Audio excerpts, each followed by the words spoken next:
Olá, turma! Sejam todos bem-vindos a mais uma aula de ciências. Hoje iniciaremos a unidade 2, cujo tema é Planeta Terra. Essa unidade ela traz 3 capítulos. O capítulo 1, Atmosfera, que é o tema da aula de hoje. Capítulo 2, Hidrosfera. E o capítulo 3, Geosfera, que nós iremos abordar nas próximas aulas. Passando também para agradecer a todos que fizeram o Gnomon. Recebi excelentes vídeos. Muito obrigada pelo empenho de vocês. Vamos então para a nossa aula de hoje.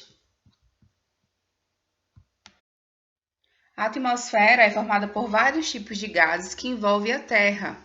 É uma camada importantíssima para a sobrevivência e a existência da vida, porque é nela que fica vários gases essenciais para a sobrevivência humana e também de todos os outros seres vivos. Então, dentre os gases que nós temos aqui que são muito importantes, temos o gás oxigênio e o gás carbônico, que são gases presentes tanto na respiração como na fotossíntese, que é aquele processo que as plantas absorvem a luz solar e transformam essa luz solar em energia química para o corpo delas, liberando assim o gás oxigênio. A atmosfera ela vem sendo constantemente modificada. Então, desde 4 milhões de anos atrás, quando a Terra começou a se formar, essa atmosfera, antes chamada de atmosfera primitiva, ela passou por diversas transformações. Inicialmente, ela era composta por 2 componentes principais, o hidrogênio e o hélio. Cerca de 99% do universo era formado por esses 2 componentes. Com o surgimento de micro-organismos que realizavam a fotossíntese, surgiu aí um importante gás para a vida, que foi o gás oxigênio. Também devido às erupções vulcânicas, outros gases também começaram a surgir e a modificar essa atmosfera primitiva até chegar à atmosfera atual. Lembrando que a atmosfera atual ela também está em constante processo de modificação e vamos descobrir o porquê no próximo slide. Mas o grande problema que acontece atualmente é que a nossa atmosfera está sendo alterada constantemente devido à ação do homem. Então, o homem ele tem modificado essa atmosfera decorrente à emissão de poluentes por veículos e incêndios. Então, essas duas são as principais causas do aumento de gases poluentes, como o dióxido de carbono, provocando assim vários efeitos negativos, como por exemplo o efeito estufa.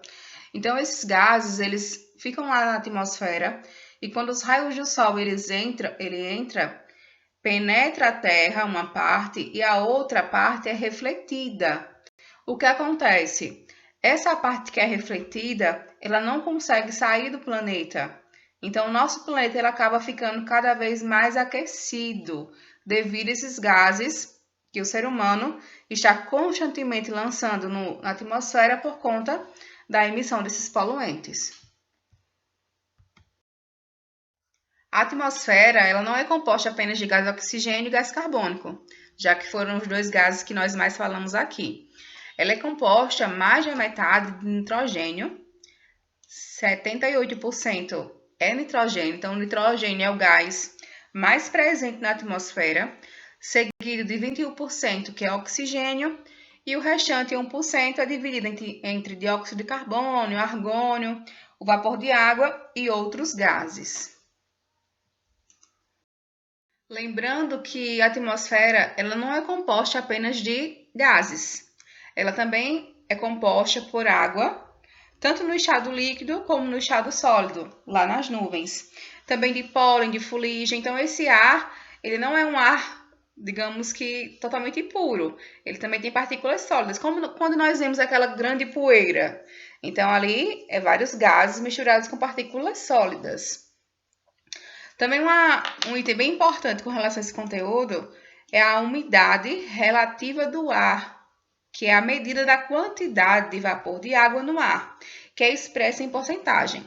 Com certeza, vocês já devem ter escutado em jornais, que fala sobre a umidade relativa do ar. Então, justamente é a quantidade de vapor de água, que vapor de água é essa água no estado gasoso.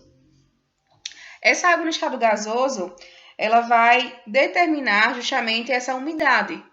Quando tem uma umidade muito alta, isso quer dizer que há uma grande quantidade de vapor de água e, consequentemente, há uma grande proliferação, principalmente de fungos. Então, as coisas nesse período tendem a mofar mais rápido. Também quem tem problemas respiratórios nesse período tendem a ficarem um pouco pior. Quando essa umidade relativa do ar ela está baixa, então esse ar ele fica mais seco.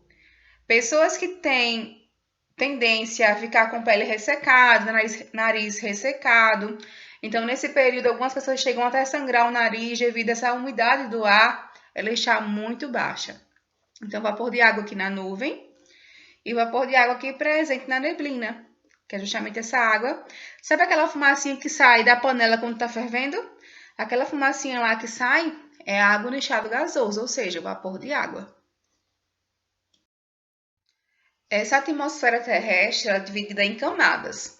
Então, a atmosfera da Terra é dividida em 5 camadas, mais precisamente: troposfera, estratosfera, mesosfera, termosfera e exosfera, sendo a troposfera a camada mais próxima da superfície da Terra e a exosfera a camada mais longe.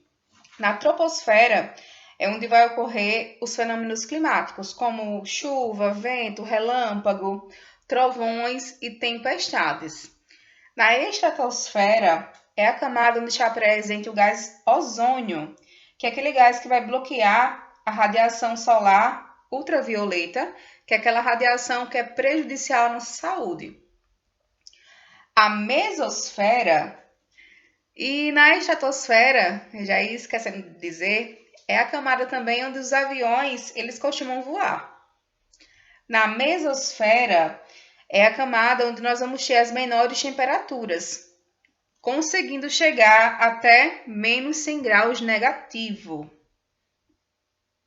A termosfera, que é a próxima camada após a mesosfera, é uma camada onde nós vamos ter uma região chamada de ionosfera, uma região importantíssima, onde ela consegue absorver bem a radiação solar, e essa radiação ela é modificada e consegue formar um fenômeno chamado de aurora polar, que até vocês vão ver no livro de vocês uma imagem, que é como se o céu ele ficasse colorido. Então, a região dos polos conseguem ver esse fenômeno. Por conta dessa região ionosfera, que é uma região presente nessa camada chamada termosfera. Na termosfera também é a camada onde nós vamos ter os satélites de comunicação. Então, são esses satélites que vão emitir as ondas eletromagnéticas, que vão fazer com que nós tenhamos os sinais de televisão e de rádio. A exosfera, que é a camada mais longe de nós, é a camada onde nós vamos ter cerca de 800 quilômetros da superfície da Terra e também nessa camada onde vai ter os satélites artificiais, que são aqueles satélites que o ser humano ele lançou lá no espaço para observar justamente essas modificações que a Terra tem ao longo do ano. E também vai ser a camada onde vai passar aí que os foguetes conseguem ultrapassar, conseguem chegar. Qual seria a relação entre atmosfera e altitude? Inicialmente, pessoal, a altitude é a distância vertical, ou seja, a altura que um determinado ponto tem em relação ao nível do mar. Então, observem aqui essa montanha. Observem que o ar, as moléculas de ar, elas vão ficando cada vez menos de acordo com a altura que a pessoa vai subindo. Isso quer dizer o quê? Que conforme a altitude aumenta, conforme a altura ela aumenta, a quantidade do ar ele vai diminuir. Muitos alpinistas, que são aqueles atletas que escalam montanhas, eles ficam sem oxigênio. Justamente por isso, quanto maior for a altura que ele escalar, menos oxigênio ele vai ter. Então, observem como na imagem. Ó, aqui, cheio de moléculas de ar. Quando vai subindo, essas moléculas elas vão ficando cada vez em menor quantidade. Nossa aula chegou ao fim. Chegou agora a hora de você testar o seu conhecimento sobre o conteúdo atmosfera. Vamos lá para a atividade.